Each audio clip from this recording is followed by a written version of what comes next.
a publicist not only will be the person who tells your story and takes your single or takes your EP or your album or your tour and, builds a campaign where we can go out and talk to television, newspapers, podcasts, online magazines, blogs, radio, etc. That's our primary role, to tell the story of that project and of that artist and build that story when they're starting out fresh.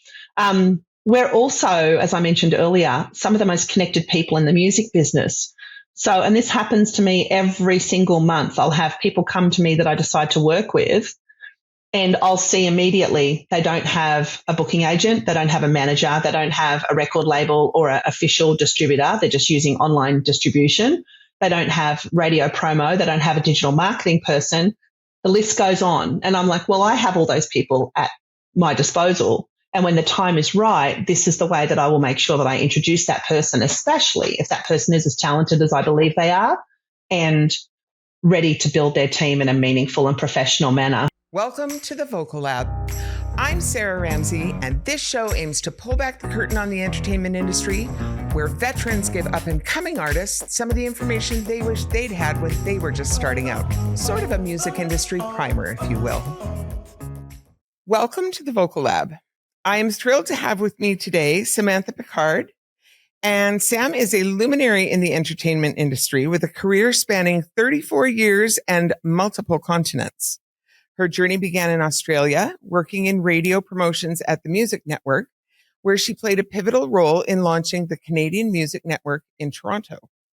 Samantha's relocation to Canada marked the start of an influential tenure, overseeing significant publications for the Juno and Canadian Country Music Association Awards. In 2001, Sam founded Strut Entertainment, redefining the public relations and event management landscape with a personal touch that larger firms couldn't match. Under her leadership, Strut has flourished, offering an extensive range of services, including public relations, social media, marketing, and influencer engagement, predominantly in the entertainment, music, and lifestyle sectors. Her extensive portfolio boasts collaborations with high-profile campaigns for icons like the Rolling Stones, Taylor Swift, The Weeknd, and Dolly Parton. Sam's expertise is not only recognized through the successful execution of hundreds of campaigns, but also through her leadership roles on the executive boards of CARAS and CMA Ontario. Sam is a dedicated mentor and guest speaker, contributing her knowledge to various organizations and educational programs, and remains actively involved in nurturing the next generation of talent. Her commitment to the industry is evident in her leadership at Strut Social and her ongoing mentorship roles, solidifying her status as a cornerstone of the Canadian and international music scenes. Thank you for joining me today, Sam. Wow. I think I need a nap after that. You just sort of rolled 34 years into one big bucket. It was pretty awesome, actually. Well done. It's Thank you. Funny. Everybody has such a specific reaction to hearing their own bio read, right? I think especially a publicist. Yeah, I can see that. I can see that for sure. Definitely. So do you want to tell us your story briefly for those who are just meeting you for the first time today? I think that one thing I've discovered since doing a lot more mentoring and speaking is that everyone loves to hear where you come from, especially the younger generation of artists or music industry professionals. It's really important to them that they can relate to the middle-aged person across the boardroom table or up on the podium. My story is an interesting one, largely due to my music-loving family. My parents and I, we all, were born and bred in Sydney, Australia. But when I was 4, my family relocated to a tiny little village on the north coast of Australia. And that village had around 40 people. We were 4 of them, my sister and I, my mum and dad, that always wanted to live coastal, live in the bush and be sort of masters of their own domain. So they bought an 18-acre property, traded in their Winnebago and some cash and bought an 18-acre property for a ridiculously low amount of money. And we lived on the land by and large for the first probably 7 or 8 years of my life. No house, no running water, no electricity.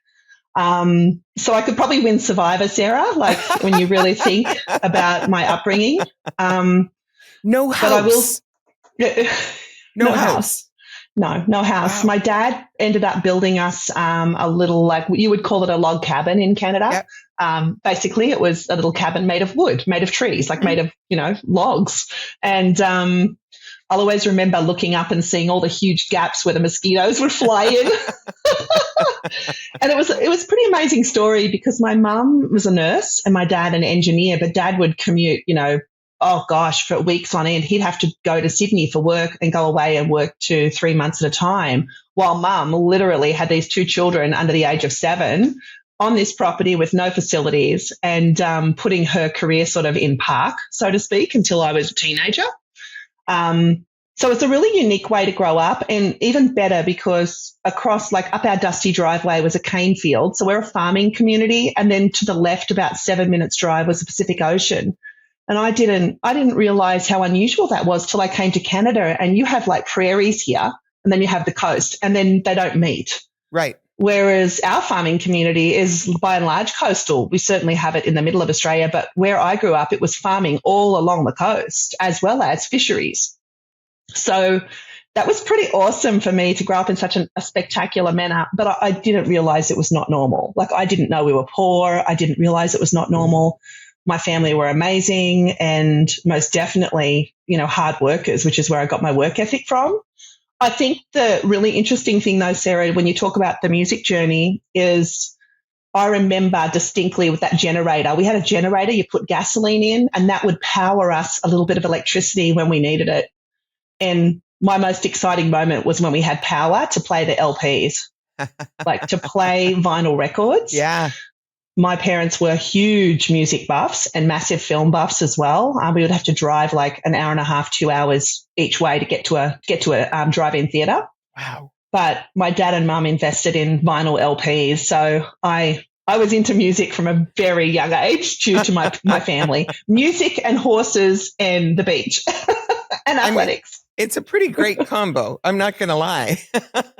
Yeah, it's the one thing that I think sort of people ask me about this a lot. Like I'm probably one of the hardest working people that anybody knows. And every time you reference me, people will be like, oh my God, like Sam's so driven, such a hard worker. Because my parents were not well off, we really had to pitch in. So most of our summer holidays, which are 6 weeks in Australia, was literally spent on that land, building paddocks, building stables, helping dad clean out his workshop, putting roofs on things, digging trenches for plumbing. We worked to the bone. Like it was one of those things where I said dad should have had boys instead of 2 girls. But the work ethic is a lot. I mean, I actually think that this is an entirely different conversation, but I think that that's an interesting thing when you look at the gender roles, actually, and you say dad should have had boys, not girls, but raising girls in that environment and how that's different when the sort of participation expectation that would normally be put onto male children is the female children are included in that, and how that changes your, like you say, your work ethic and things like that as you grow and mature. I just think that's sort of a fascinating observational piece of that. It was an incredible breeding ground for strength. I did not know, as a young girl who just wanted to go to the beach and frolic with her friends and jump on her horse and go away for the holidays, but instead was working hard with the family on the property, doing what needed to be done with my sister especially. I did not know that dad and mum having us do that work would actually give me a lot of strength when I had to come up against extremely strong men and women in the music business. I was extremely resilient young, and, I grew up in a very loud family and a very loud village. Like it was a small area and the whole valley was very communal, but it was very rough. I mean, it's rural Australia. There's no feminine ways or, being a girl who wears the prettiest dress. You're out there mucking it with the boys and, the fathers and the hardcore farmers and fishermen. So I was around a lot of that masculine energy, and it took me a while to actually become more ladylike. but I'm glad I kept that core, because it really has served me well when I've come up against some real powerhouses in the business, because it takes a lot to shake me. And it took a lot to shake me as a young girl, because I had a really strong core from how I grew up. Yeah. Well, and I imagine not only in the music business directly, but going into like an entrepreneurial role within that business as well. Sitting in the seat of entrepreneurship, you have to have that resilience and that sense of your own strength and power to sit comfortably long term in that entrepreneur role as well. Oh, yeah, it takes a lot. It's not for the faint-hearted. No, it's not. It's funny. I think that everything we just talked about is the reason that at 16, I announced to my family I was not finishing school and I was going to move to Sydney, which was at that point nearly a 13-hour drive away. Wow. Move to Sydney and work with rock stars. I was halfway through year 10 and there was some convoluted conversation over several days, and I just told them, this is what I'm doing. You know, I've been saving all my chore money, been saving up. And I just remember one day we woke up a few days later and they're like, well, we can't stop you, so can we drive you? And they knew that they wouldn't stop me from they knew my passion was obsessive about wanting to be in the music business. And you can blame Bon Jovi for that, because at age 11, I heard Living on a Prayer and my life was over. I knew that's all I wanted to do.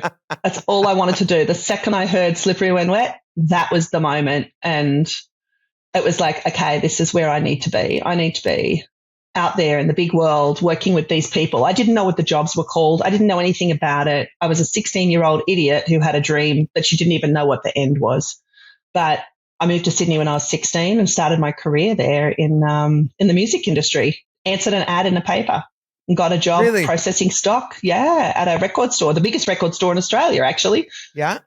Yep, they chose me out of 200 applicants to go and put price stickers and unbox product. First step in many. Yeah, no kidding. I was so excited. I got the best education there at that store. Yeah. It was amazing. Yeah. So here on the Vocal Lab, we aim to shine a light into the music industry through the lens of what I know now that I wish I'd known then. So with that in mind, if you were to start your career all over again, is there anything that you would do differently? Not really. Nothing within my realm of being able to. I think not having money was always so hard. That when I look back and I see, you know, that you could buy apartments for the prices you could buy, I wish that I wasn't earning $96 a week in my first job in the music industry. You know, things that are out of my control is what I wish were better. I wish that I was able to have earned a decent wage then, so I actually could have had a more secure future. I mean, I'd always outworked everybody. I'd worked 3 jobs, and I did. You know, I worked 3 jobs to make ends meet, and it didn't even occur to me that that was exhausting and unusual and not normal. I just wish it had been a little easier, to be honest, when it comes to like income. Not necessarily the road. I had to learn everything. I had to learn the way I had to learn it. But really just not having the means and not having the resources. But I did have one thing, and I had the support of my family. Like, there was not one second ever that my family looked at me and said, you can't do this, you can't do that. It was always, she's going to be fine. Yeah. They always supported me. I talked to a lot of young people in the business, artistic types and also industry types, and they all have a story about how they were told, and they are being told, it's not a viable career. They don't have the talent to do it. They're not good enough. That did not happen to me. I mean, I fought with my family, but it was never about them not supporting me. Yeah. And that is not actually always the story you hear in the music business and all the pieces of the music business, not just from the artist point of view, but all the surrounding pieces of the music business. It is not, it does not always meet with family support. Yeah, it doesn't. And you know, there's one other thing that I can't ever scientifically draw a line from the beginning and how it started and how hard it was and how hard it's been to where I am now, or more importantly, where I was when I was 24. But I do not think there's any mistake as to why I developed an autoimmune disease. I have lupus, and I honestly think that I probably worked myself to death from like 16 to 24, where I burnt myself out. And I'm talking about this because it's really important in this current burnout that we need to be aware of in the business and self-care. Like, I truly believe that I probably did open myself up to welcome in that illness. And I would not want anyone listening to this to make the same mistake by not having balance, no matter how passionate you are about something, or no matter how much you need to eat groceries and buy food and make money to do that and work a lot, you know? So that's strange for me, for sure. I can relate to that. I have fibromyalgia, which is not technically an autoimmune disease, but personally, I think that's just because the research hasn't gotten there yet, because it functions very much like an autoimmune disease. And I also have Ehlers-Danlos and chronic fatigue. I have a whole laundry list, but I do have some other things that are autoimmune as well. And I also look at my own history, and I think that there are things that I did that opened those doors as well through not having the tools at the time to do it differently. And I think that what you're saying around burnout is a really important piece, because it's something that I'm so much more aware of now, having gone through some periods in in a much more recent context, periods of burnout that took long stretches of recovery. And now, I guess it's just that now when I come to those places where I go, oh, I know what's happening here. I'm on the cusp of burning out, which in total honesty, that's what's happening for me right as we speak. I'm like on that precipice of, I've been burning the candle at both ends for a long stretch now. And I recognize, and this is the difference, I recognize now that now I need to give myself some like rest, recuperative time where I'm not doing that, where I'm like scaling back to the sort of the bare minimum, the bones of what I need to accomplish, and not doing the extra for a while, because I need to recuperate, or I will completely crash and burn, and my health will flare up and force me to take all the time off completely. Yeah, we can't argue with the body. No. So I think it's that cycle of like learning your cues and learning them sooner, so that we learn how to take care of ourselves better in the process, and hopefully find a better balance. Although I'm definitely still striving for that one, like how to balance it in the process. I'm just shortening the cycles. Yeah. I haven't quite figured out the total balance yet. If you were starting your career all over again, is there anything that you would very specifically do the same all over again? Yeah, I would do exactly what I did the first time, shut my mouth and listen. Oh my God. And I put myself in rooms with as many people as I could. I didn't say no to one thing. I went to all the concerts. I went to all the events. I went to all the meetings I was allowed to be invited to as a junior. I asked questions obsessively when I didn't know an answer. I wanted to gobble it up like a buffet, and I'm really glad that I'm that personality type. One of the things I think that the new generation of music industry professionals in particular, and even some artists, they don't have the ability or the understanding of how important their network is. Like, that is the difference between you getting from point A to B in 1 year or 3 years sometimes.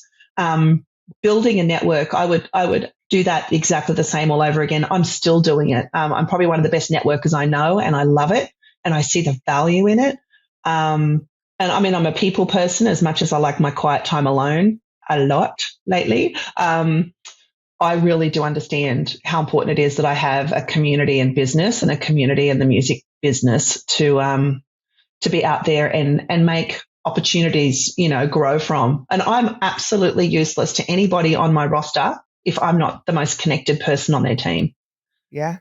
When I think about when I work with bands at all levels, 0 to, the billion streaming artists, they all need something. And there's always room for somebody with better connections and more doors that are open. And that has set me apart as a businesswoman as well. And that's allowed me to grow my business and actually probably get contracts that other people haven't gotten because of my network and my ability to make some calls and make things happen, particularly when it comes to outside of just public relations and the media. Being able to do things corporately on the brand side, bring other opportunities to the table to the whole team. Yeah. Yeah. So I'd always do that again. And this brings me to an interesting question. It's one that I actually ask all my guests that come on, but it's a perfect jumping off point from what you just talked about. And to be clear, I'm not asking you specifically to name names. You can answer however you want to, but I really am asking more about the roles. When I ask what have been the most important relationships in your career from the starting point to like where you are now, moving your career along, because, and the reason I ask this is exactly what you just talked about. I think it's so important to recognize that those relationships, that network that you build is so important in every aspect of a career in this industry. Honestly, every industry, but the music industry in particular. I would say probably for me, and I have no problem naming names, for me, when I look at 34 years, I think about the common threads and I think about the Australian threads and the Canadian threads. Mm-hmm. Most definitely as a person and a human, and regardless of being a woman, I would say I've always been supported way more by the men in the business. Like at the Music Network in Australia, John Woodruff, who managed Savage Garden, Keith Welsh, who was my GM at the magazine, and then Danny Keenan, my editor at that magazine. And that magazine is like Billboard for Canada. That's kind of what it is. It's a trade magazine. Those three men really made a massive impact on my 11 years in Australia. I did my internship with Dan really early on when I was like 14, when he was working at a retail store, and then he eventually was at the magazine that I got hired at. So we never lost touch. Dan's still a very good friend and an incredible mentor of mine in Sydney. And Keith and John, just as important. And just like to this day, I could call any of them for anything that I need and vice versa. Those men taught me to buck up, taught me the value of working the right way, not necessarily the hard way, taught me the value of slowing down in my work, especially when you're in publishing on the magazine side. And they opened up every single door to me that they had in their Rolodex. And every time they walked in a room with me, and these three men are icons in the business, they introduced me like I was a rock star, and they allowed me to have a voice in those rooms. And they've recently, a couple of them have opened their Rolodexes again when I've needed some support in Australia. So I would say specifically for Australia, those three men have been incredible. When it comes to Canada, the dearly departed Dean Cameron, who was the president of EMI Music, was probably my biggest champion, most definitely, like amazing man. And Dean went on to work at Massey Hall before his untimely passing. Randy Lennox as well, who was the president of Universal Music Canada, and then Bell Media. Randy's been always amazing. There's been several women. Denise Donlin has been incredible. Lisa Zabitnu, incredible. It's just so many amazing people who have once again sat me down, helped me out, listened to me, told me I could do what I needed to do, gave me the courage and gave me business when I opened my own business, like trusted me with their client roster. Most definitely those people on the business side have been incredible. And I'm very grateful. And there's just too many people to even list. Like I can't tell you how many people have helped me in the last 34 years. Which is probably why I'm so passionate about doing it back to everybody, like giving it back to everyone else. On the artist side, I would say most definitely one of my longest standing client is Dwayne Gibson. He's the rapper known as D.O. And Dwayne came to me 18 years ago when I started Strut and has been with me ever since. And we have had an incredible career together. I've been extremely proud to watch his growth, especially as a BIPOC community member who, all that nearly 20 years ago, had to really force his way through the curtain to make his mark as a rapper. Incredible humanitarian, incredible motivational speaker, just a good old guy, like all round, great guy. And then other acts like Hanson, who've been with me for 15 years. Mariana's Trench, who've been with me for over 10 years. The Trues, who've been with me forever, it feels. Yay. those artists that have, them and their teams that have allowed me to continue our journey together has been really important. And then the trust that comes too, like the fact that the very small weekend team trusted me around House of Balloons and the trilogy to work with Abel before he was anybody. And they knew it. We all knew it was going to be somebody, and my baby artists are my favorite because I get to watch them be Dean Brody when they start. And now Dean Brody's like a huge Canadian country artist. I get to watch my little baby artists like The Weeknd, all these tiny little emerging acts that become what they're meant to become, whether it's international superstars or whether it's hometown heroes in their hometown province. And I'm there for those milestones. There's just way too many. Like, I feel like the luckiest girl in the world, and I get to pinch myself every day. It's a pretty cool job that you have, really. And, get to do a lot of cool things and work with a lot of, I'm guessing a really interesting cross section of people. Oh my gosh. Yeah. You certainly have to have a degree in therapy sometimes to navigating all our fabulous personalities. I do want to say something else that's been really important, Sarah, which is often not mentioned. I would be absolutely nowhere without the staff that I've had in the last 18 years. The loop of women in particular, we've had so many female staff members. My whole staff right now is female. I've had the most incredible young music industry professionals and senior music industry professionals work with me at Strut, hold my brand line, represent my company the way that I represent it, and just be like part of a massive fabric of what I've done and the storytelling. So they've been amazing. And I think that I couldn't do this by myself. There's no way. There's not enough of me. I'm not sure people have a concept unless they do it, how time consuming, how all consuming what you do is. I only have a little time. I did sort of public relations, media relations work for a short stretch of my career here for a year or two. And I just did it as a, contractor private. And I had a handful of clients, and that's how, I know from my small handful of clients, and I went, this is a lot of work, and I'm not sure that this is how I want to dedicate my life to doing this. And I moved on to working in a different area of the music industry, but it really is a ton of work. It is. Yeah. Very detail oriented. I feel like we're on deadlines every 15 minutes. Yeah.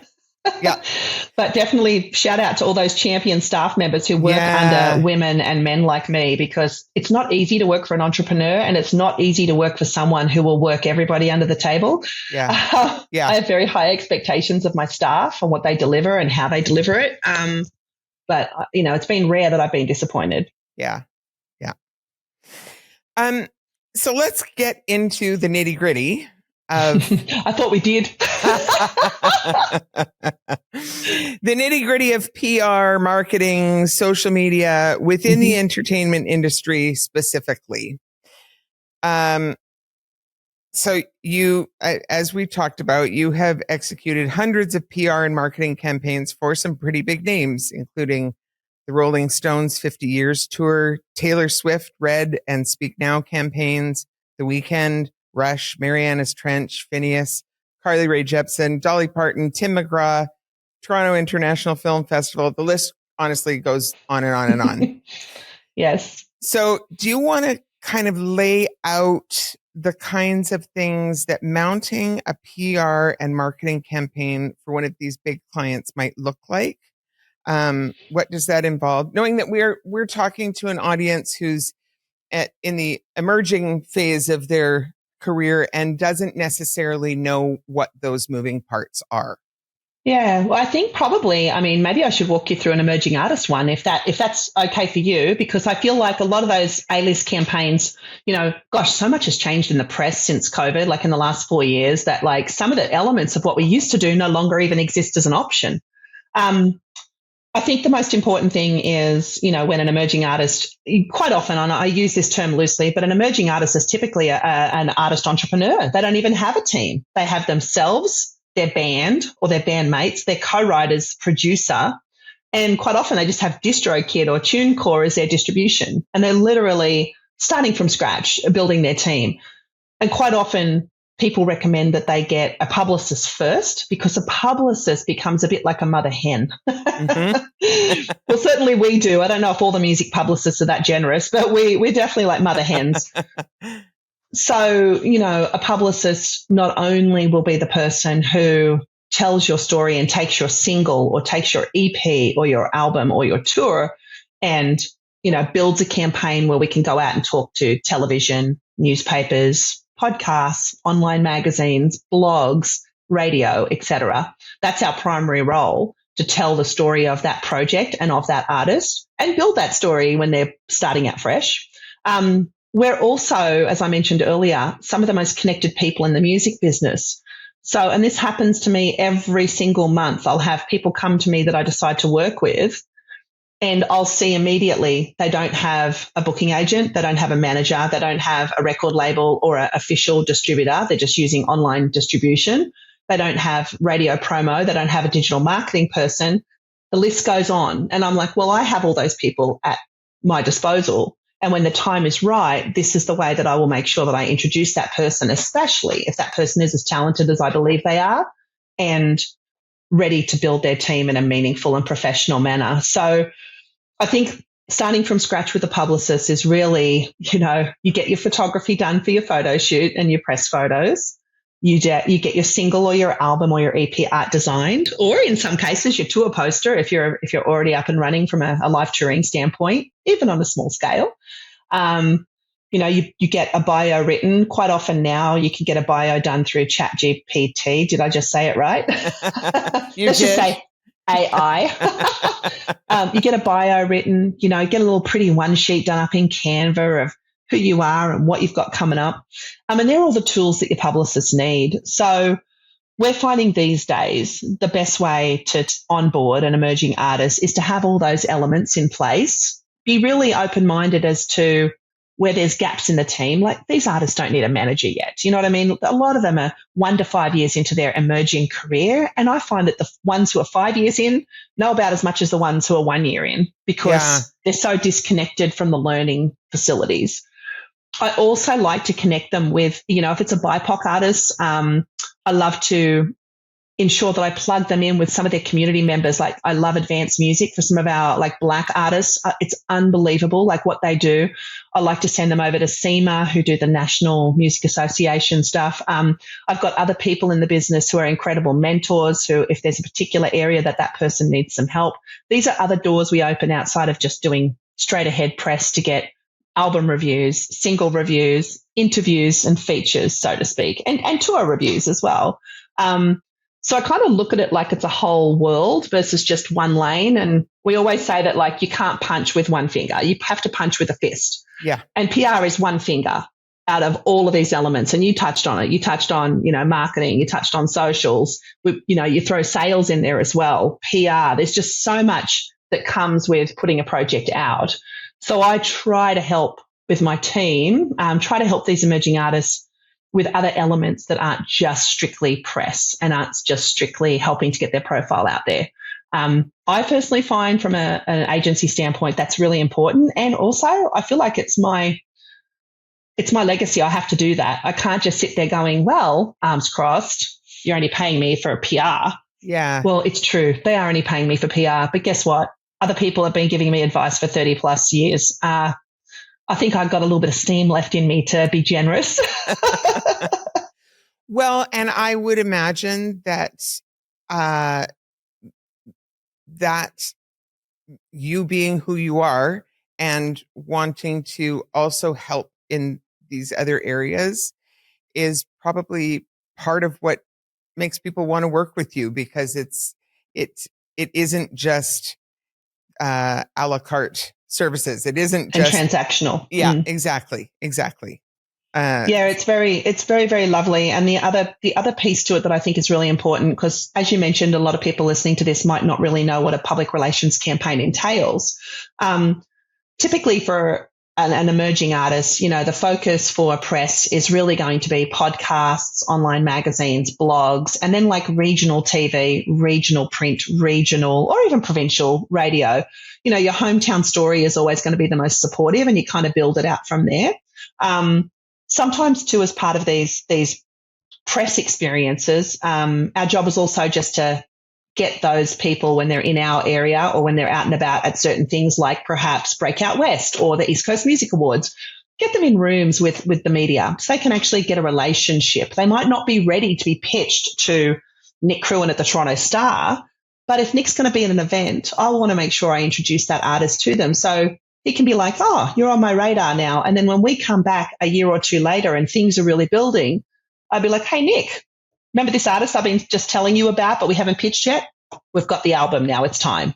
So sort of when we get artists that stay with us, it really helps us build that narrative, especially from the baby band or baby artist level to that sort of next level.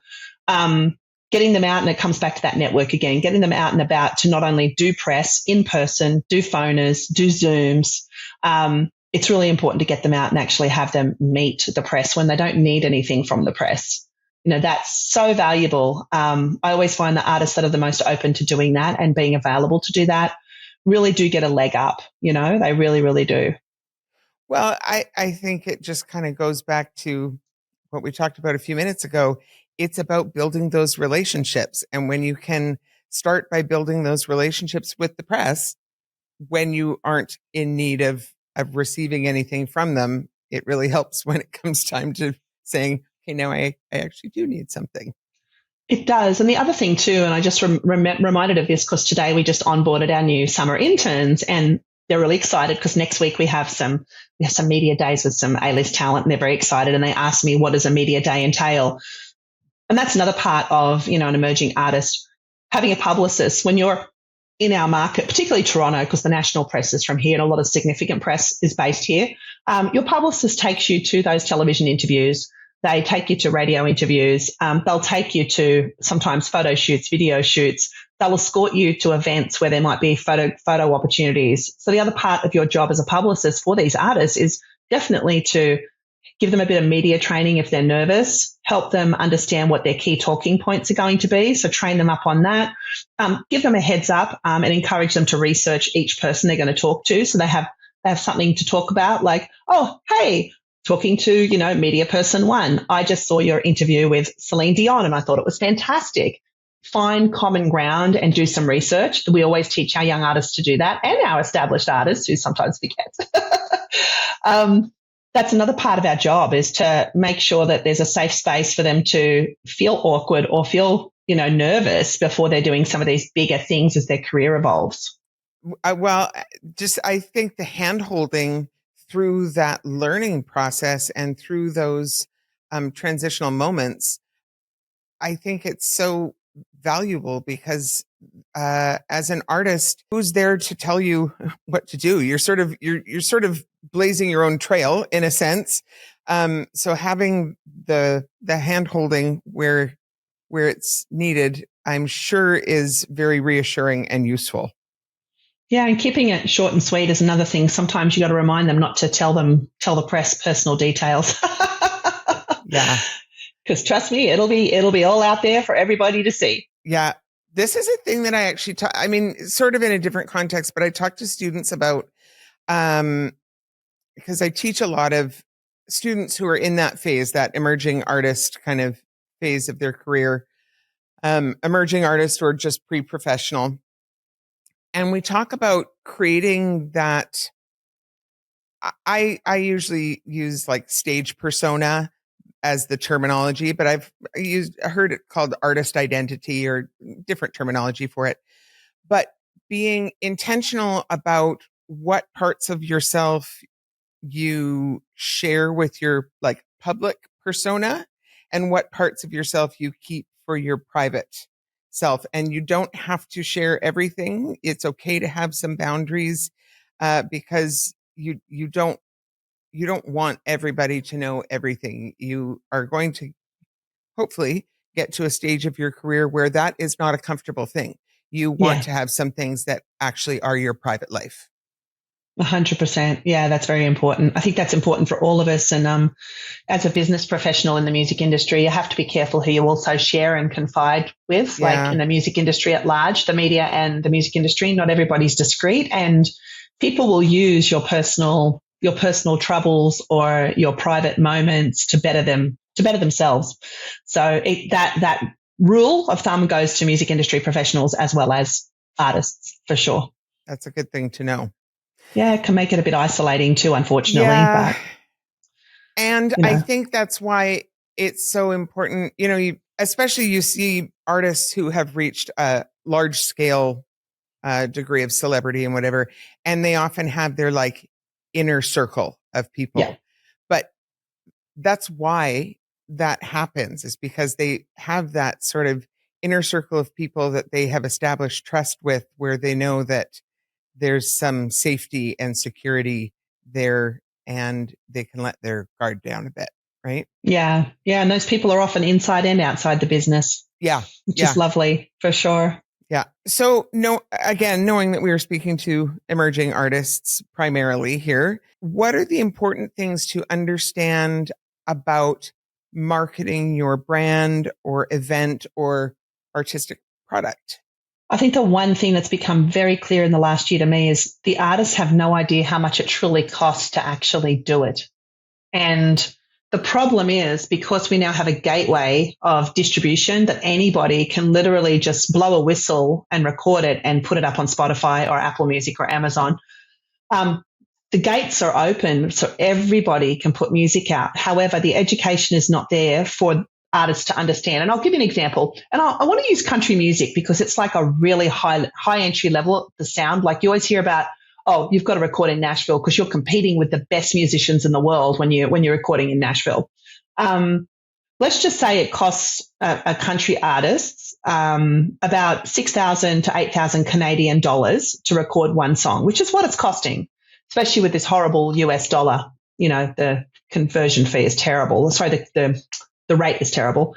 If you're going to have a proper band, like band members do a proper session and record a song, let's just say it costs you $8,000. You need bare minimum. You need probably to do public relations, if it's commercial country, to do radio, to actually take it to commercial reporting radio, and to do just digital marketing, not paid ads where you're doing billboards or you're doing bus stops or anything like that, but digital marketing, radio promo, public relations, and then social media, just the promo elements. You probably need another $30,000. Then on top of that, you also need a photo shoot and a video shoot.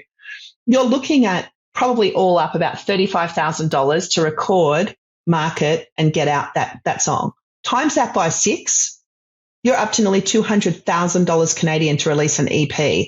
And yet, one of the things that the narrative in the business right now is release a song on the DSPs, which is Spotify, Apple Music, Amazon. Release a song to the DSPs every 4 to 6 weeks. On whose budget? Right. I don't want any artist listening to this to even listen to that. We're finding that it takes about 12 to 14 weeks for an emerging artist to find their home and to find their audience on DSPs. But even so, we're still asking them to release 3 or 4 songs a year, times that by $30,000. Let's go conservative, where you do it like basically the no frills version, $20,000. That's still $80,000 a year to record and market at the indie level your project. Any artist not spending the right amount of money is doing themselves a massive disservice, because they're spending money on recording and hoping they're going to become well-known or famous, but they're not doing any advertising. They're not doing proper social strategy. They're not doing radio promo if it's commercial. If it's commercially viable, whether it's pop, rock, country, you know where I'm going. If it's commercially viable, you've got to put aside between $4,000 to $10,000 for one track to be serviced and worked at commercial radio in Canada. That's a lot of money. Yes, it is. It's shocking to me that young emerging talent do not have any idea about advertising. I do my own Facebook and my own TikTok and my own Instagram ads. I'm like, yeah, you do them, and you do them terribly, and you spend $25 a pop on each of them. They have no idea what it takes to actually do 35 ad sets, sit behind a computer and monitor that all day, every day, which is what you get when you hire a really good digital marketing firm to actually take take your dollars and properly distribute them across the proper platforms for your genre, your age group, and your career. So it's extremely detailed, and it's a big cobweb, and it's a different scenario for everybody. But I do not know how anybody who's serious about a career can come at this and not understand how much it costs to have a career. Yeah. It's crazy. If, like, as an emerging artist, if you don't have the 80, so even on the conservative side, if you don't have, let's say, the $80,000 budget, where is it logical to say, like, do we, if we only have, I don't know, let's say 20, what are the things that you can do with that smaller budget, or do you just focus on one song and put everything into that? Or do you know what I'm getting at? Like, what do you do with a smaller budget to still be as effective as you can with the smaller budget? I think I like the analogy of firing a gun. You have several bullets in a chamber, and if you just fire one bullet, you've only got one shot to hit that target. Whereas if you fire multiple bullets, you can have more of a chance to hit that target. So I think people have to decide whether or not they actually have the money to be in the music business. Otherwise, what I'm seeing happening and people crying into their cornflakes in the morning is artists spending $20,000 to $50,000 a year for 3 or 4 years. And it's not enough. It's not enough. And it's not going to move the needle. Even the most talented artists, we don't have the same artist development infrastructure anymore. It used to be that the top 5 A&R guys at all the major labels and the top 5 A&R guys at all the indie labels would come to me and go, Sam, who are you working with? Like, who are the hot artists that you're working with that aren't signed yet? And they would look at us as a bit of a breeding ground. Now we're the ones who are making those calls and getting all those artists out to people because no one's looking anymore in the way they used to. So the chances of an artist who doesn't have a lot of money but has the talent and has the songs getting picked up is very slim. And then they have no hand. That means they end up giving away their masters because they're stuck for money and they really want to do it. And they're robbing Peter to pay Paul. It's a horrible cycle. I think the grant system's a bit broken too. There is grants in all provinces. Yeah. But you can't rely on a grant as an artist. I think something like 12% of the last round of the JSR for Factor got approved out of hundreds and hundreds of applicants. I don't even know the number of what it was, but just to show how hard it is to get grant money from the government and from the arts councils and stuff. There's no answer, Sarah. The answer is be really clear about what you can and can't afford, and do not bankrupt your family and put a mortgage on the line to, do a music career. There's ways to do a music career in small increments, yes, but every single situation is individual. And it depends on your talent, whether you're a talented songwriter or just an unbelievable, lead singer, and that's your talent.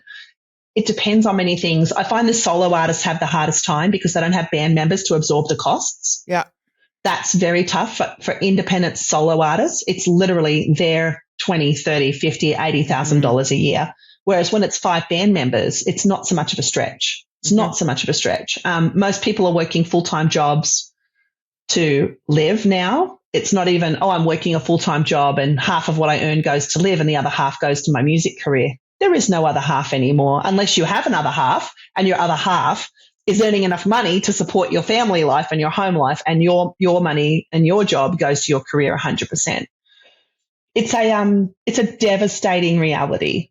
But I would say if you don't have a lot of money, I think that learn your craft. Writing is unbelievable. Sign up for as much free education as you can. Network is so important. Network with producers and engineers, network with people who are coming up behind the mixing desk.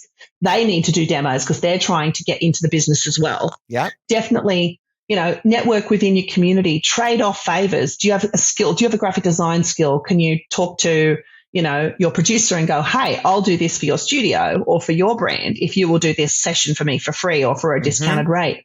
I love the barter system. Oh my God, I still do the barter system. Yeah. That's the hardest thing. Like, I know it's such a downer to talk about, but the money is the hardest thing. It really is. It's very, very tough. There's always a way, but it's tough, very tough. It's a harsh reality. of this business. And I think, I mean, on the one hand, we're in an era where everybody has equal access to Yeah. uploading on DSPs and getting out there on social media and, you know, singing their songs to and creating an audience that way. And the downside is that everybody has access to uploading on the DSPs and everybody has access to being out there on social media. So it's a really a double-edged sword because everybody has access, but that has also flooded the market with so much artistic content that it's hard to sift through and find. So to make an impact, to make noise in that vast sea of artistic content, that's the part that takes the money, right? It does. And I think when you're really looking to promote yourself as a person, as an artist, it's shocking to know how much that would cost, even just to travel. Like if you want to travel to Canadian Music Week, if you want to travel to Breakout West, if you want to travel to the Country Music Awards to network and get to know people and be part of the community, that it all costs money. It's not just the physical act of recording and promoting music that costs money. My team and I are working on, I've gotten really cranky, to be honest, about this whole problem, this systemic problem in the business. And it's kind of forced me in the last year to really think about what we're doing. And my team and I have been working very quietly off to the side about what we hope is going to be a business solution for all these problems that you and I just talked about. So definitely watch this space in, later this year, because we're opening a division of my business that I really think is going to take a massive chunk of that financial stress off young artists. At least I hope, and I think it'll really help with the education piece too. So yeah, I'm putting my money where my mouth is, and all my cranky attitude towards artists just having such a hard time, because it really bothers me when I see great talent having such a hard time. And I think the other thing too on the money side that we haven't addressed is you only have X amount of money. Do not spend it with people who are going to rob you blind. And I want to talk about when artists who are listening and they're going out to find their digital marketing person, to find their radio person, to find their publicist. These are all paid service providers that you pay a fee, usually a monthly fee or a project fee, to go and do work for you. Get really good references. Talk to the artists that have worked with those service providers. God love my music industry friends, but, there's a lot of people out there who will recommend a friend who's down in their luck and can't pay their mortgage. And, they might be a radio person, a promo person, or a publicist or a digital marketing person. They're complaining they don't have enough money from their business. They can't pay the electricity bill. Our lovely friends in the music business will recommend them to help them out to artists. And there's a reason a lot of those people don't have the income they need, because they're not doing the service that an artist should be getting. That's why I always tell talent, go to the talent that used the service. Talk to the bands, message them on DMs, like do whatever you need to do to reach out to them going, hey, I heard you used this agency or this person for this service. I'd love to have a quick call or an email just to talk to you about how it was and whether or not I should use them. The artists will be behind closed doors, will be very open and upfront and honest. The music industry, yes, they'll also usually steer you in a really good way, but I keep hearing about these people getting work and taking people's money and not just not doing the work, but not getting a result. Artists cannot afford to blow $5,000 on a 3-month campaign for press and not be able to find their publicists, and can't get an email back, can't get a report, nothing. Cashes the check and they don't hear from them again. So I think that you've really got to vet the people you work with, and that includes distributors you decide to sign on with, managers you sign on with, agents you sign on with. All of that's very important, because sometimes what hurts you as an artist is not just taking a financial hit. You could take a reputational hit. If you're working with a commission manager or a commission-based booking agent who's got an awful, awful reputation, and then you get tarred with that brush. Yes. There's not even a money exchange in those moments. Quite often it's just they get paid when you get paid, but the reputation damage can also be bad. Yeah. So you've really got to think about who you bring into your circle and who you bring in to help you with your career on all of those levels, for sure.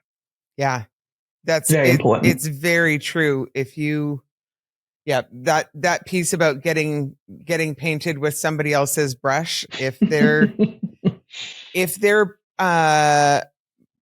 poorly viewed within the music community, within the music industry, you definitely don't want your name tied to them, because that's a stink that's hard to wash off.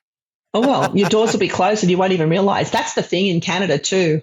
I love my Canadian pals, but there's a passive aggressiveness that happens where instead of people telling you what the problem is, they'll just shut you out and all these doors will get closed and you won't understand why all your peers are moving forward. And this goes for industry people as well as musicians. Everyone else seems to be getting all these opportunities, but you're shut out and you don't know why, because no one will be brave enough to tell you. Or it's for petty reasons and you didn't get a chance to even apologize for whatever slight was done. Yeah. It's a very, very cottage industry and cottage minded when it comes to navigating the business, for sure. Yeah. Scary. Yeah.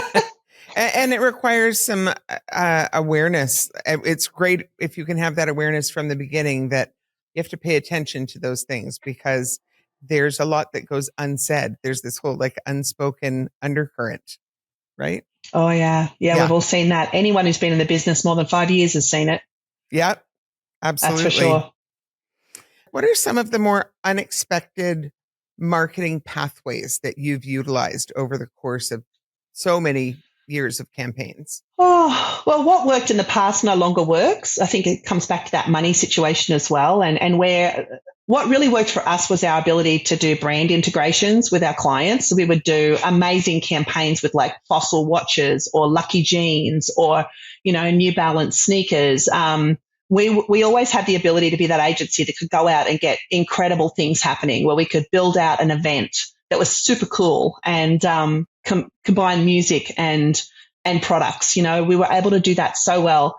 What's happened now is all the brands are spending on creators and influencers, and they're not actually doing anywhere near as much as they used to. Do you remember back in the day, you would see like Coca-Cola on the backstage, the sign behind the band on stage. A massive band would tour and play the Scotia Theatre or play Massey Hall or go on the road and play every big arena in Canada, and there'd be like Coca-Cola behind it, and Coke would sponsor, and they do all the activations and they do everything and the fan experiences, and that sort of stuff is really happening in a micro level. That from what we can see, there are still massive, massive things happening, and they're happening primarily with the US and the UK acts, not necessarily Canada.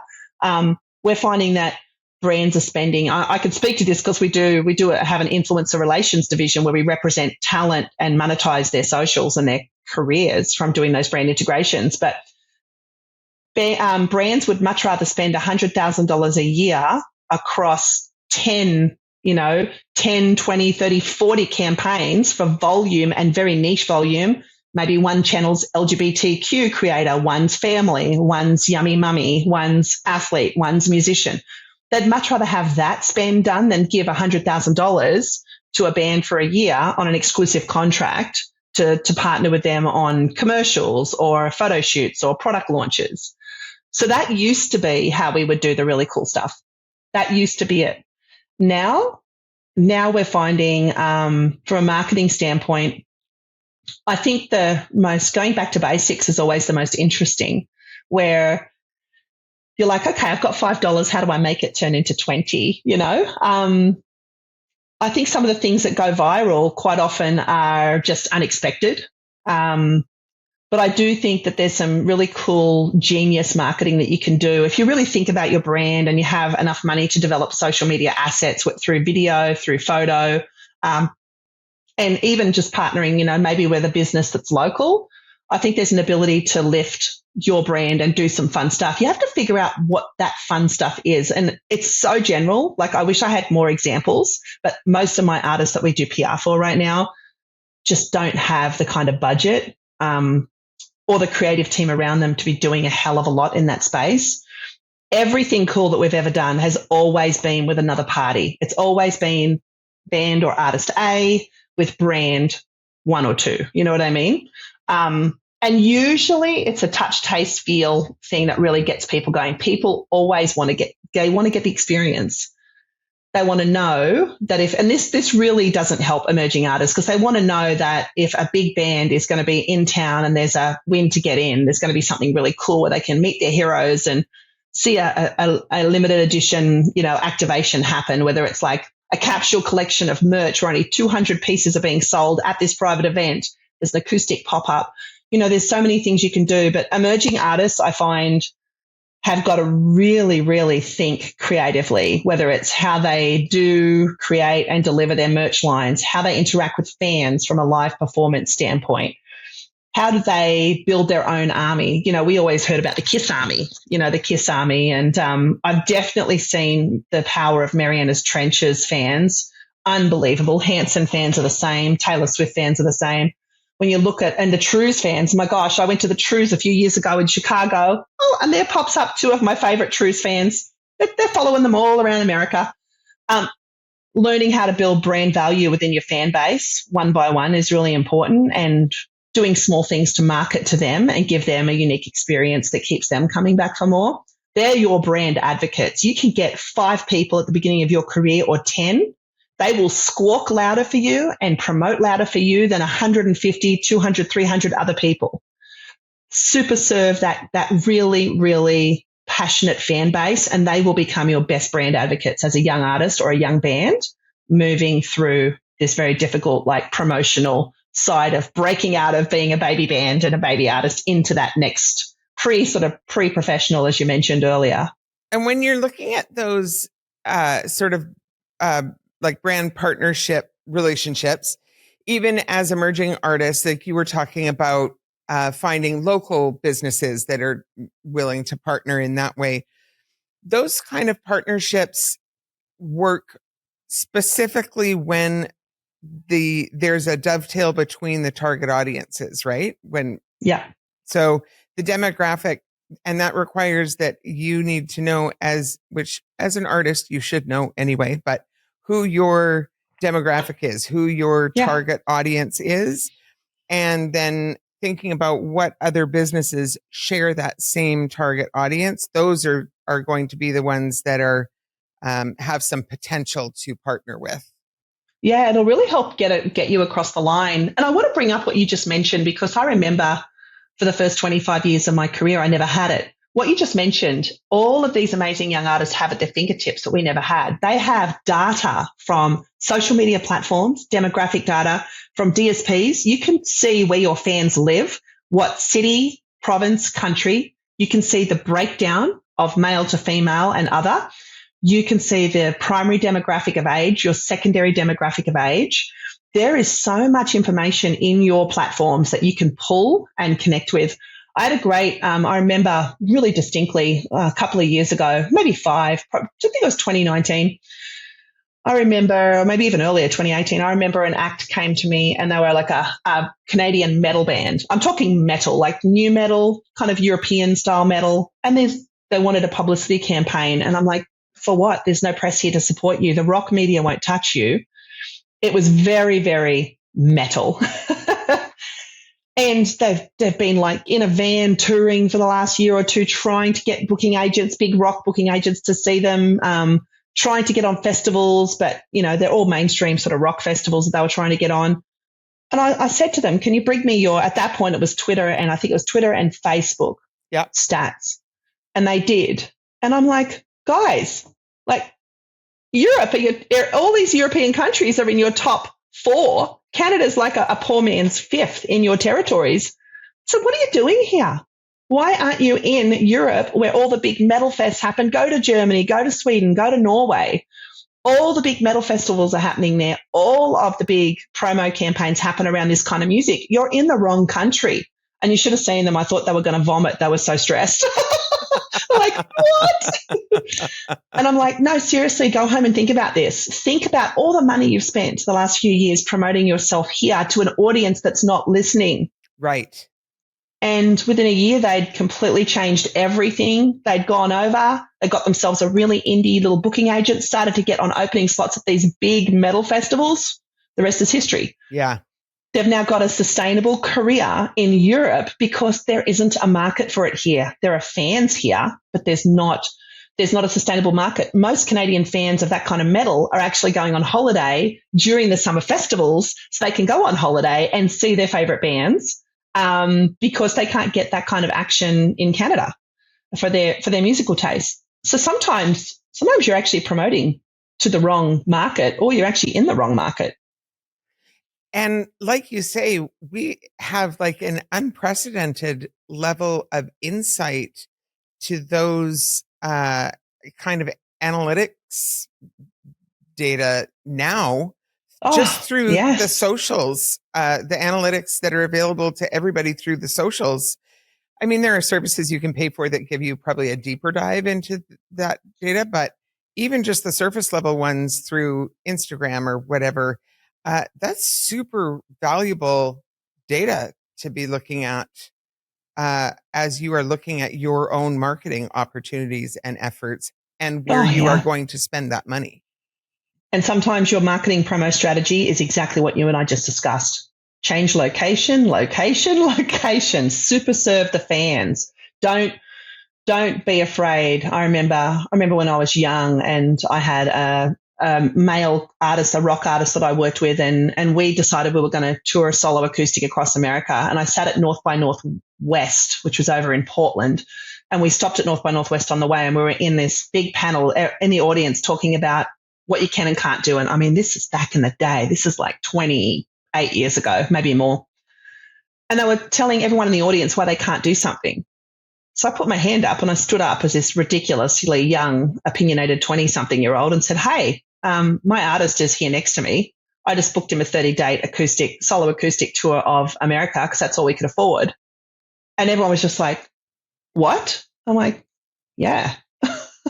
This is how we did it. We faxed in stuff. Like, we used fax machines. I made sure every second show was a cover gig so he could make money to do the original gigs. Like, it was a crazy thing that only an idiot 20-year-old thought that they could do.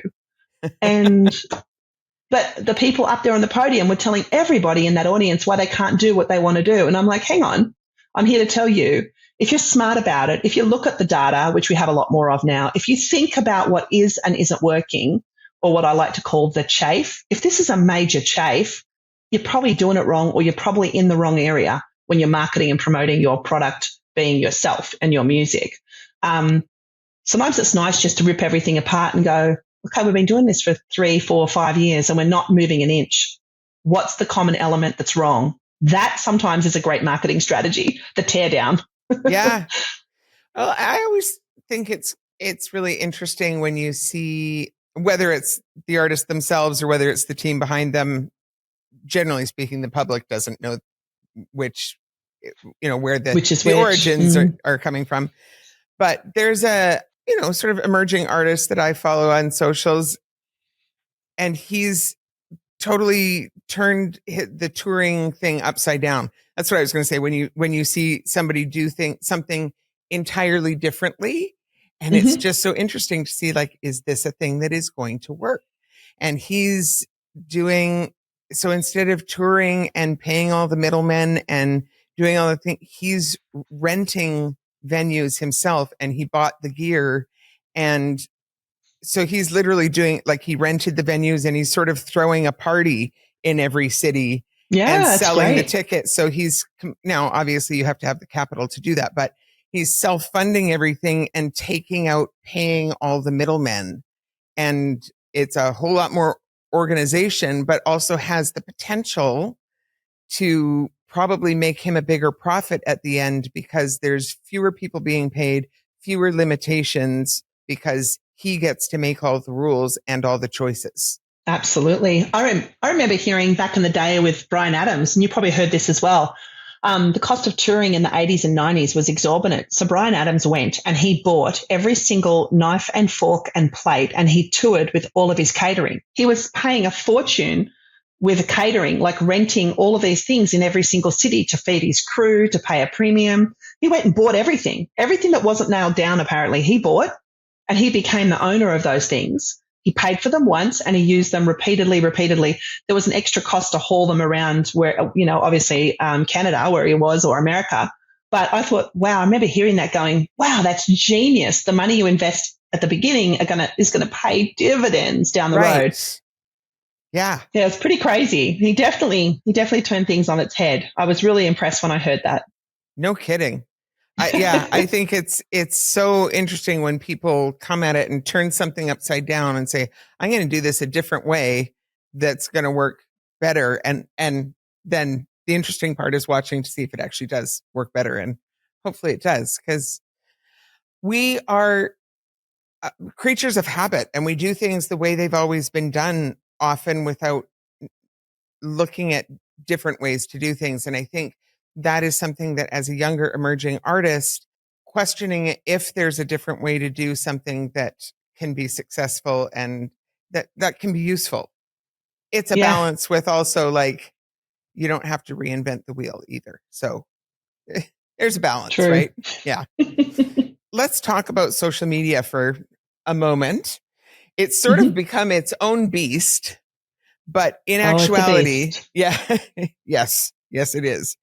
In actuality, it needs to be looked at as part of a larger marketing strategy. And I think that often it is perceived as just that is the marketing, is just social media. Oh my gosh, absolutely. Bands and artists and business owners think that because they're posting on their social media, that's a strategy. One of the most important things is to find your voice on social. And it is so hard. Like, it's so hard to find your voice. There's some really great marketing agencies out there that none of us can afford, that can just turn your career around online. I'm finding there's a lot of vultures where, pay this social media app and you can get all these fake followers. And there's a lot of that. And a lot of artists are doing that, and they're going to end up being really hurt by it. The challenge is, if you don't build Twitter, Facebook, Instagram, TikTok, and YouTube, pick whichever one suits you, your generation, your music, whatever resonates the best with you, whoever's listening.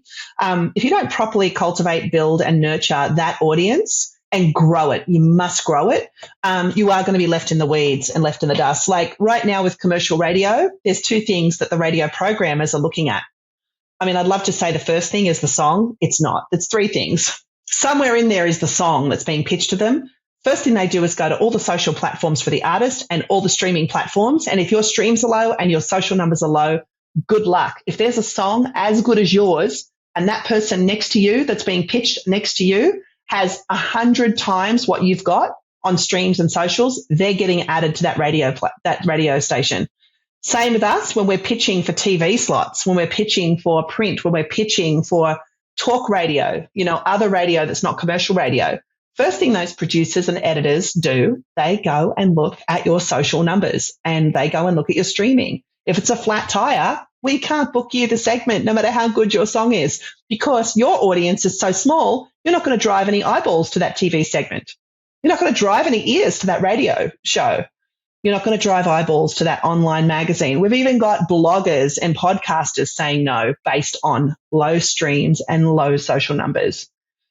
It is your business imperative to properly understand and learn how to grow your social platforms. It's not even a question. You have to do it. Otherwise, it's a problem. And I think that there's an interesting trend. Hopefully it's not a trend. Hopefully it's actually sort of a rebalancing of a trend, actually. I think for a long time, social media was very cultivated, curated image that was put forth. And at least the stuff that I follow, which granted, I mean, social media caters to your own bias just by virtue of how it's built. But the accounts that I follow, I'm seeing a real shift towards authenticity, being like, we want to see you be who you are, not who you want us to think you are. Yeah. In very inelegant terms. So if you are an emerging artist trying to cultivate your social media presence, point being, instead of trying to cultivate this, super duper rock star persona, yes, you need to have an idea of what your brand identity needs to be. And then you need to live in it authentically. And if your brand identity is, I'm, this weirdo or whatever, like, Lord knows, Yep. We've had a lot of weirdo rock stars over the years. And so inhabit that. It doesn't have to be picture perfect. It has to be whatever your authentic brand identity is, rather than overly curated, overly perfected. I think that's sort of had its day and people are tired of it. It's also easier to manage. I mean, and also understand your platforms. Like, look at Instagram is like what we used to call the Kodak moment. Like when we would have Polaroids, Instagram is like looking through your family album. You go on vacation, there it is. You have a christening, there it is. You have your first baby, there it is. Instagram is like a great photo album of your life. TikTok's crazy. You're having like failures as a mum. You're posting about a failure as a mum because, you know, you cleaned a diaper and the poop went everywhere. That's TikTok. You're baking something crazy and the blender lid flew off. You're being a goofball by the river and you slip in and have mud up to your chest. Like that's TikTok's fun like that. It's fun little moments. It's real moments. It's not look at my press photo and I'm advertising to you and selling my new song over and over and over again. Understand the personality of Facebook, understand Twitter and what those platforms mean, and YouTube as well. Understand those personalities of those different platforms and how they can be fed parts of you that resonate with that audience for sure. And I think a lot of people, particularly female artists, I find have trouble letting their silly self go a little bit. Like a lot of female artists are a little bit more apprehensive about letting their more goofy side out. And I always encourage my female artists to be more fun. You're funny. You should be funny on socials. Like, you know, you're kind of quirky and awesome. Or you might have one of my artists, male or female, might have a really interesting hobby like zip lining or mountain climbing or saving whales. Like there's so many cool things that define you outside of just being a music person who's selling music to your audience time and time and time again. Well, and that's the thing is nobody likes to just simply be sold to constantly.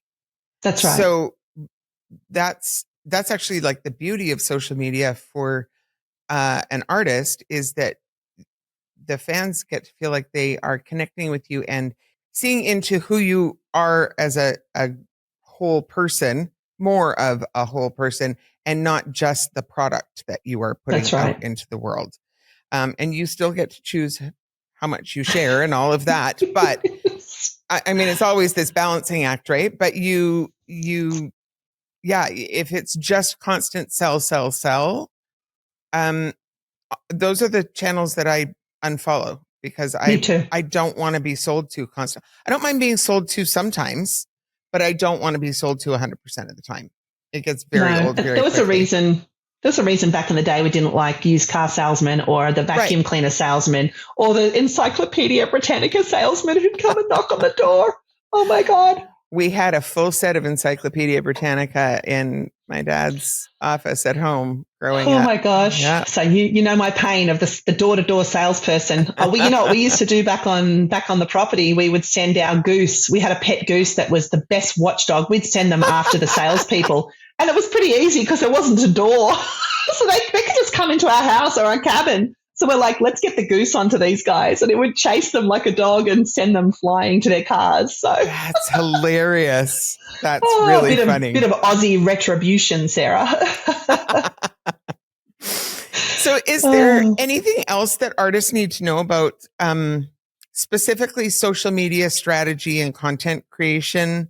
Are there ways that it differs for musical artists promoting their brand and their art than it might for, say, like a hotel chain or an athletic wear company or like a brand that isn't in the artistic realm? Oh, yeah. I think it's way different than a brand for sure. For a start, brands have got massive marketing agencies developing all this content and all these, these key pillars of their brand.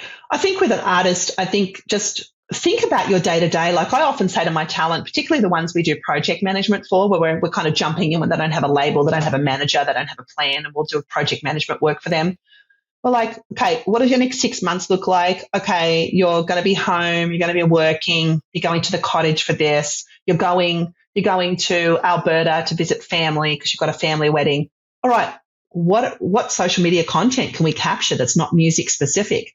What content can you capture up in Banff when you're up there? What content can you capture when you're doing, when you're on the sailboat? What else can you be doing? So I think the biggest thing is trying to not only take advantage of capturing content specific to a music release, but think about your life and where you can capture some content in your lifestyle as part of your life. You know, if there's always something funny going on at your local Starbucks, maybe you're going to capture some content there because your favorite barista like sings when he pours the coffee. Like, think about those things. Think about it. You know, if you're a country artist and you're going out back home to visit family and you're going to have a lot of rural landscapes, maybe think about pulling off into a dirt road and capturing some content. Think about the things you're doing that are not necessarily specific to music, but really emanate who you are. You might be a fashionista. You could, you know, someone who loves fashion. Could be a rock star who loves fashion. You go into New York City to have a weekend away with your girlfriend or with a girl's weekend away with your gal pals. What content are you going to get for your social media as an artist in New York City? You know, are you going to do a song? Are you going to sing a song to TikTok on the Empire State Building? What is it that you're going to do that's not just in the recording studio, live on stage, at a photo shoot, at a video shoot? Yeah. And curate those moments and make a little list. Oh, let's do this, let's do that, and bank some stuff too. Don't just blow it all on stories. I find a lot of talent really blow a lot of great content on stories that are over in 24 hours when if they thought about it, they could actually have some really great evergreen content on their feeds. Yeah. Yeah. I think that that's always really interesting too. Like sometimes I look at people's feeds and they haven't even posted anything in months, but they're in their stories constantly. And I feel like that's a bit of a lost opportunity. Agreed. Yeah. I get the purpose of stories, but I think sometimes stories are overutilized and the grid is underutilized. Yeah, I think stories are great for those outtakes, the things you do want to disappear in 24 hours. Totally. The thing that's just B-roll, you know, it's just. Absolutely. Absolutely. Yeah. The algorithms change constantly. And just from managing my own social media for my voice coaching business and for this show, I can vouch for how all-consuming and overwhelming it can be to try and stay on top of it all. What are the best practices that you recommend for socials? I think for any artist on cycle, so if you're on single cycle, album cycle, tour cycle, EP cycle, just get yourself a really cheap scheduling tool like Loomly. Loomly is fantastic. Literally write out, find 3 core music-related posts a week, write them out for a period of 8 to 12 weeks. Maybe you only can find 2. Couple those with 2 lifestyle ideas you have. Do as much of your content banking and creation at the beginning and then schedule what you can. And then as you do content creation, schedule it. And just know that you're going to have to be flexible. Something amazing will come up. You might end up being one of the finalists at the Juno Masterclass and you're like, oh, I had a Throwback Thursday post today, but I'm moving that because I am now a Juno Masterclass, finalist. But I find just sitting down and building that roadmap over 8 to 12 weeks in increments of 3 months is really helpful because you can map out what the gaps are. And those things will just go out as you've scheduled them. It's such a relief. Then you can focus on your reels and your stories or some fun TikToks. Yeah. But Instagram, Twitter, and Facebook, I find are much easier to schedule and work better for scheduling, for sure, for those core posts. So that's the best practice that I have. Plan. And the great thing about having it in a platform is you can actually really curate like an Instagram feed because it's all tiled out. And you can go, oh, hang on, I've got 5 live photos scheduled all at once. Like over they're going to be back to back and my feed's just going to look like all I do is do live performances.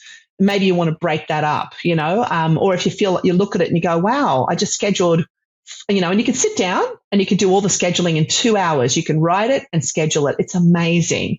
You have to think about it, but it allows you also to take that bird's eye view to go, oh, I need to move a few things around because, I'm saying too much. I'm selling too much this week or I'm not selling enough. Over here, I noticed I haven't mentioned my new song or my new album in like 4 weeks. I better fix that. Yeah. So be prepared, plan, use the tools that geniuses have invented for us to make social media management easier. Yeah. Ain't that the truth? Oh, yeah. There are lots of different platforms. You've mentioned several of them. And it's easy trying to be caught getting caught up trying to be everywhere all at once. Are there specific platforms that you feel are more important to be present on for artists than others? Or is it really just more a matter of figuring out like who is your audience and where do they live? When it comes to the major social platforms, I think your age comes into it because some of the platforms have younger demographics, younger audiences. What you're most comfortable with, what's interesting to you, I think. I feel like Instagram is a staple for everybody. And you can't have an Instagram account without having a Facebook account because Meta is now tied all in. One thing from a publicist standpoint, I will tell you, most media do not have Instagram or TikTok. So one of the biggest pet peeves that the traditional media have, I'm talking like broadcasters, TV, radio, even the big print outlets, they want you to promote your story or your interview on the air, on your socials. But if you don't have Twitter and that's all they have, all they see is you not supporting them and they remember that. And then they come to me going, we did an interview with these 5 emerging artists of yours and none of them have tweeted about it. I'm like, that's because I don't have a Twitter account. So get an account for everything, guys, everything, because you're not thinking big picture. You're not thinking about other people's needs. And your publicist has a need to build a relationship, secure you coverage, and then show the media that you are supporting them. And we'll be posting for sure. We can't post everything, but we post a lot of our artist stuff. But your job is to then thank the media through Twitter, thank the media through Facebook, thank the media through Instagram, whether it's a story, a reel, or a feed post, to show them that you appreciate them taking the time to interview you or review your show or feature you. It's not just about you. I would say get accounts for everything.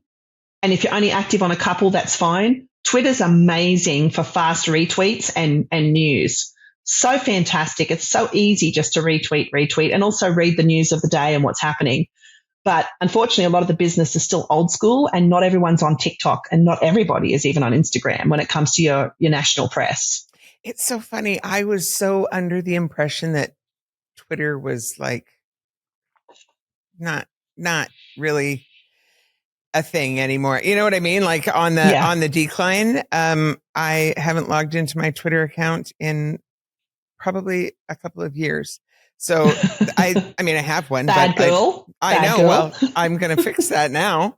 But which is good to hear. Yeah, that's really interesting information for me that I did not know. So it's definitely one that we have. We hear a lot about from the press. Yeah. So sometimes the strategy isn't just about you. Yeah. And so, and what you're saying is that as the artist, you don't necessarily have to stay active on all of those platforms. You need to establish an account. Yeah. So when you're saying, tweet the thank you to the press or whatever, if you don't have a whole bunch of followers on Twitter, that's not going to matter? Most artists, when they do open their profiles, they'll spend X amount of time building those profiles so they have a bit of a uplift, because it is important to have a fan base. And if you're already strong on Instagram and Twitter, sometimes it's an easy ask to let people, Instagram and TikTok, sometimes it's an easy ask to ask people to go and follow you on some other platforms. I also tell my artists, find different content for your platforms, like put something on Instagram and Instagram only, something special for those followers. Do the same for Twitter. That's really important. That was actually my next question is about cross-posting content. Do we need to worry about creating different content for different platforms, or is it okay to post the same content on different platforms? I think when you're selling, it's probably okay to do it on all platforms except TikTok. TikTok, you absolutely have to curate completely separate content. But you don't necessarily have to create more content, just create a lot and then pick and choose what platforms you're going out on. Interesting. Okay. PR or public relations can encapsulate a lot of things. It can be proactive and part of an overall marketing and brand strategy, or it can be more sort of like reactionary and involve crisis management. Those different kinds of PR managers, or is that the same? Well, it depends, because sometimes the crisis isn't a crisis. So, for example, the press we've been talking about is advanced press to set up a project, to set up a single, an album, an EP, or a tour, where you try to do it as in advance as you can, get everything lined up so you have maximum impact on the day of release and the week of release, or ticket sales, that kind of thing. Sometimes it's great news, which it becomes you're on the back foot. Like I might get a call going, well, we just got our first Grammy nomination. I need a press release written, and I need hometown media and national press in these categories, pitched. So sometimes the crisis is not a negative thing. Yeah. When you're talking corporately, crisis communications absolutely is for professionals that are not me, to deal with sex scandals, political scandals, criminal charges. I mean, the Jian Ghomeshi thing, for example, is a great example of crisis communications that was needed. His agency let him go, and they had to hand that over. His PR agency of record had to hand that over to a crisis communications firm. So when it comes to corporate or big celebrities, yes, there is firms that specialize in damage control. Like I imagine that P. Diddy right now has got a crisis communications firm working with him because of his abuse, the allegations from 2016 that have just come up. Right. So that kind of crisis communications usually very heavily involves law firms as well. So the PR firm doing crisis communications has a team of lawyers that they trust and work with, and massive amounts of money. I've been asked many times to jump in when there's been small little moments of crisis for our talent or talent we've never worked with that need a publicist's advice. And I've done off the record advice, and I've done on the record advice, and I've helped them navigate those small little blips in their career. Mm-hmm. But for the most part, for the people listening to this, most of it's going to be advanced press and, pre-planned communications or public relations campaigns to support them. Or it's going to be hopefully your first number one, at Canadian radio, or your first Juno nomination, or some other fabulous thing. Yeah. And that's what you need to jump in and get something happening real quick. You guys obviously offer a large menu of different kinds of services. So when is it time for an artist to move out into some of the other kinds of services that you offer beyond just starting with the publicist role and moving into some of those other pieces? When is it the right time in their career to expand that team? It's how long is a piece of string? Because it's different for everybody. Unfortunately, it's different for everybody. It really is. So it's very, very hard to say when is the right time. I always say the time to bring new service providers in or new team members is when you can no longer do that work for yourself because other parts of your career have grown to the point where you can no longer manage it. It's kind of like you manage your own touring until you can't, then you get a tour manager. It's kind of like the world sort of tells you when the time is right. The other time is early on when you don't have the information or the skill set and you need a professional publicist or a professional digital marketer. When you do not have the skill set to do a good job on behalf of your own brand and your own career, and you're going to botch it if you keep it in-house and don't spend for it, then that's another time. So for everybody, it's different. Once again, it's a little easier in the band scenarios because quite often band members will all have different skill sets. And they can contribute quite effectively for a long period of time in the emerging phase. But you always know. And I think as you're picking your team too, understand that we're really busy. Like we're booked up 3-4 months in advance. So if you're in the studio recording an EP or any new music, that's the time you should start interviewing publicists 3, 4, 5 months before you even need them. Because if you want to work with a certain kind of service provider and that one only, you've got to make sure you get to them on time. You can't come to us a month out or a day out or 2 weeks after release. I'm like, don't even call me. Like, I can't help you. It's over. We can talk about your next record. Perhaps, if you get organized. Yeah. I want to wrap up with one last question for you. And that is, again, laying it out for an emerging artist. And you can talk sort of as generally or as specifically as you're comfortable doing. But if they were looking at hiring a publicist or some of your other services that you provide, things like social media management, things like that, what kind of fee structure are they going to be expecting looking at those sorts of relationships? Most people pay by the month, and for a good music and entertainment publicist in Canada, you're going to be paying between $1,500 a month to $2,000 a month plus tax. Okay. If you're paying less than that, I have a saying, it's called pay peanuts, get monkeys. Aha. If someone is waiving an $800 fee to do something for you, run in the other direction. Those people tend to take on 50 things, times them by 500 or 800, and take all that money and then just send out press releases. Do your due diligence. If you're not paying $1,500 to $2,000 a month, you're probably not working with the top people in the field. Mm-hmm. Definitely. Yeah, that's really good information for people to know, I think. Definitely.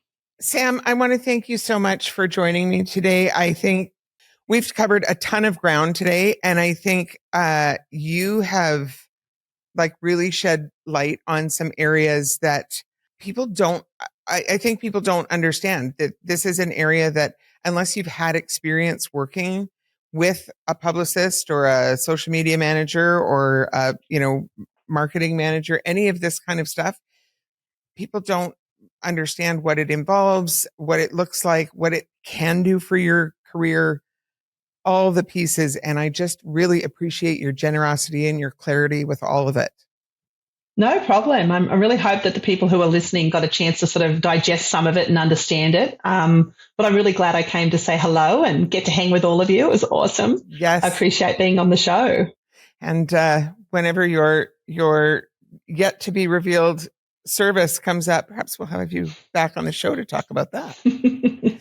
That sounds lovely. In the meantime, where can people find you? Web, social media? I typically send people to our socials. So our socials are Strut Ent, STRUTENT for Twitter and Instagram, and then Strut Entertainment for Facebook. We're in the middle of back-end building our new website. That should be launched in the next couple of weeks. So our old website is currently up at strutentertainment.com. Yep. Great. Well, and we will link all of those things in the show notes so people can find them easily. And great. Yeah. So thank you once again. It has been a real pleasure sitting and talking with you today. Thanks, Sarah. I appreciate it.